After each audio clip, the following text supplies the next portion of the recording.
Welcome back to the Aggie Chocolate Factory Expo of 2020.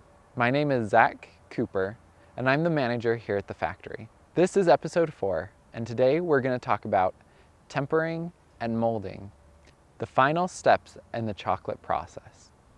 The process of tempering can be a challenge for any chocolate maker, but it's a very important and crucial step to ensure the quality of your product. When you heat up chocolate, the reason why it becomes liquid is because all of the fat inside the chocolate has melted. This includes cocoa butter as well as any milk fat that might have come out of any of the dairy ingredients. As you start cooling this chocolate, this fat actually starts to form crystals. Cocoa butter will take on 6 different types of crystal forms. These forms are called alpha 1, alpha 2, beta prime 3, beta prime 4, beta 5, and beta 6. While chocolate cools, several of these crystal types are forming, but not all of these crystal types are desirable. Each of these crystals melt at a different temperature. As chocolate cools, you have the first 5 different types of crystal types that are forming. Alpha 1 all the way through beta 5, but the only desirable crystal type is the beta 5 type. In order to obtain the beta 5 crystals, you begin by cooling your chocolate. After, you then slightly heat your chocolate.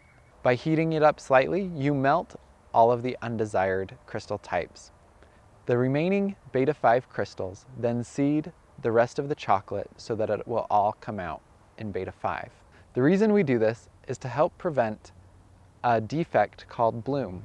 This is when the crystals in chocolate change from one polymorphic form to the next. So for example, from alpha 1 to alpha 2. If you've ever opened a Halloween chocolate around Easter time, or left chocolate in your car on a hot summer day and cooled it in the fridge, then you've probably seen what we call bloom. It has a white appearance and almost looks fuzzy. Some people mistake this as mold, but really it's just the fat from the chocolate. Once your chocolate is tempered, then you're ready to use it on your products. So you can either put it into molds or dip things like pretzels or strawberries in it. You know that the chocolate has been well tempered after you demold the chocolate. You'll notice that the chocolate should easily come out of the mold. It'll also be very shiny. If your chocolate is dull, then it means that it hasn't been well tempered.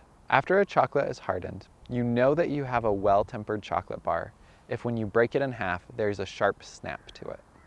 Once the chocolate is well tempered, we put the chocolate into molds. In this step, we use what we call a shake table to help vibrate out any small bubbles that might be in the chocolate still.